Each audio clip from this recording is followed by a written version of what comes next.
I want to share some tips with you that you might find useful once you spend some time playing AC Shadows and after having unlocked the Yasuke, because by then the game offers a lot more content and new elements are introduced, such as the large bell towers inside castles and forts. They now serve a purpose. So when you're spotted, guards will climb the tower and start ringing the alarm.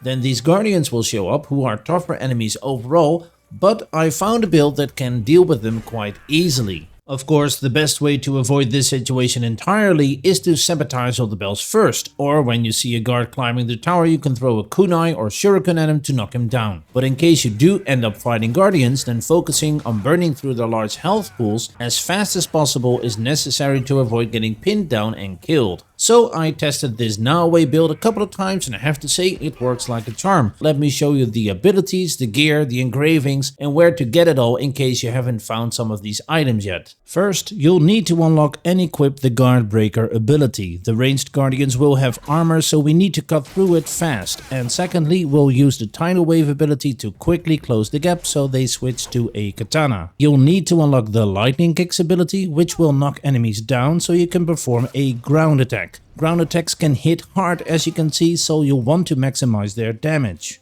To help with this, the Masakado's Vengeance trinket gives you a plus 1% damage per unspent mastery point, capped at 200%. Even when you're not swimming in enough surplus, you can reset all the mastery points to try and get the most out of this one.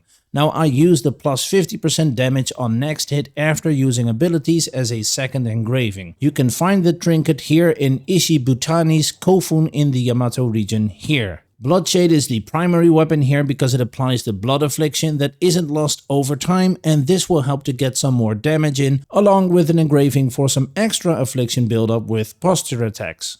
Bloodshade can be looted from this ship offshore near Osaka. Next is the legendary Last Dance of the Onryo mask, which gives you some survivability by restoring 5% health on the next hit after using abilities, plus 50% adrenaline gain with posture attacks. You can loot the mask at the Yaobikuni cave in the Osaka region. Sorry for the mispronunciation. But lastly, the hidden servant Kosode helps to have enough adrenaline to fire off abilities after cooldown with another plus 50% damage on next hit after using abilities. And you can find it at the Kameyama castle in the Tamba region. So how this works is, first you can open up with a posture attack to build up some adrenaline and bleed affliction, or you can storm out of the gate with tidal wave. Now you can use Guard Breaker to get rid of any armor first, and then follow up with the lightning kick followed by a ground attack.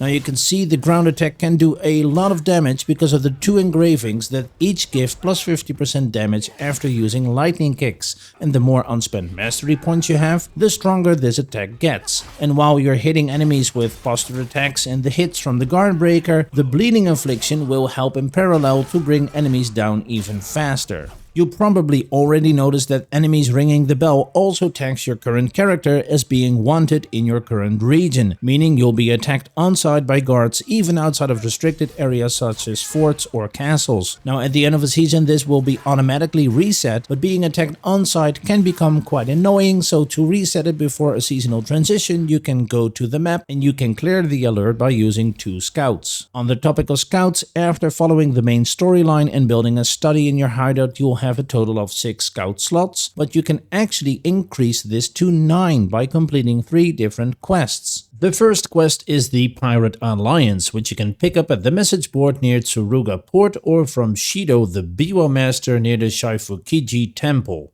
Now there are 5 targets in total, 3 pirates you need to kill. You can spare the 4th if you want, but you'll only get access to the 5th when you first complete another quest called Sweet Lies, which you can also pick up near Tsuruga Port. Completing Sweet Lies will actually unlock an ally for you, and after dealing with all 5 targets you can return to Shido at the temple, who will then join your group and unlock another scout slot. Don't forget to follow the clue on the note you received from Shido that leads to a legendary amulet for Yasuke called Fujin's Tempest. You can find it in a cave here on the map in the Osaka province near the Shattered Coast region.